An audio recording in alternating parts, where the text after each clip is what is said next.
Magandang umaga mga ka-happy hour. Narito ang mga balita para sa MBC TV Network News Update, 9 AM edition. Malacanang, tiniyak na walang dapat ikabahala sa seguridad ni PBBM sa Davao. Tiniyak ni Presidential Communications Office Undersecretary Attorney Claire Castro, na wala umanong dapat ikatakot kaugnay sa seguridad ni Pangulong Ferdinand Marcos Jr. sa Davao City, kung sakaling ito'y magtungo sa lugar upang personal na inspeksyonin ang mga apektado ng nagdaang lindol. Ayon kay Castro, hindi kailanman matatakot ang Pangulo na bumisita sa Davao dahil kilala ang mga Davaoenyo bilang mababait at marespetong tao. Dagdag pa niya, hindi dapat gawing isyu sa politika ang ganitong usapin dahil hindi umano natatakot si Marcos na puntahan ang kahit anong rehiyon sa bansa, dahil siya aniya ang presidente. Ang Davao po, ang mga Davaoenyos po, mababait na mga kababayan natin yan. Alam po natin na sila ay may puso, at alam po nila ang mga taong tunay na tumutulong sa kanila. Hindi po matatakot ang Pangulo na siya ay pumunta sa Davao dahil ang mga Davao ay kababayan natin at sila po ngayon ay nangangailangan ng tulong.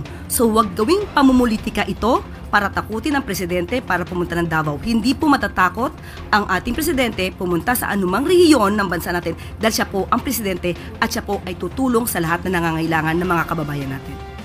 Samantala, kasal, mananatiling valid, kahit di autorisado ang namuno dito. Nilinaw ng Korte Suprema na ang kasal na pinamunuan ng taong walang legal na autoridad ay maaaring manatiling valid, kung tapat ang paniniwala ng mag-asawa na may karapatan ang opisyal na magkasal. Sa desisyong isinulat ni Retired Associate Justice Mario Lopez, ibinasura ng Supreme Court Second Division ang petisyon ng isang babae na nagpapatanggal sa bisa ng kanilang kasal sa Tarlac City. Iginiit ng babae na hindi tunay na hukom ang nagkasal sa kanila, kundi isa umanong miyembro ng Rotary Club, ngunit ayon sa korte, walang malinaw at matibay na ebidensyang nagpapatunay dito. Nananatiling prima facie o unang patunay ang marriage contract na nagsasabing si Judge Conrado de Gracia ang solemnizing officer. Batay sa Article 35(2) ng Family Code, ang kasal ay mananatiling balido kung ang isa o parehong panig ay naniniwalang tapat na may autoridad ang nagkasal.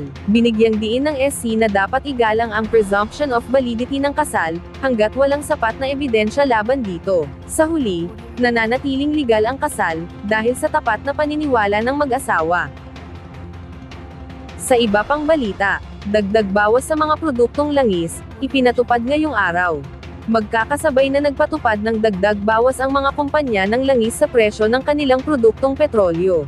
Mayroong 30 centavos na pagtaas sa kada litro ng gasolina, habang ang kerosene ay mayroong 20 centavos na bawas sa kada litro, wala namang paggalaw sa presyo ng diesel.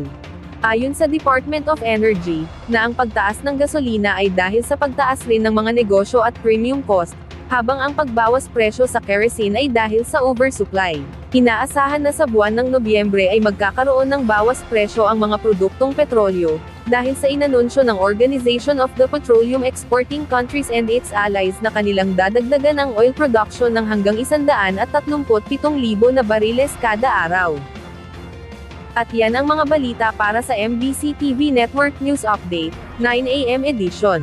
Abangan ang mga susunod na balitaan mamaya, para sa 10 AM edition.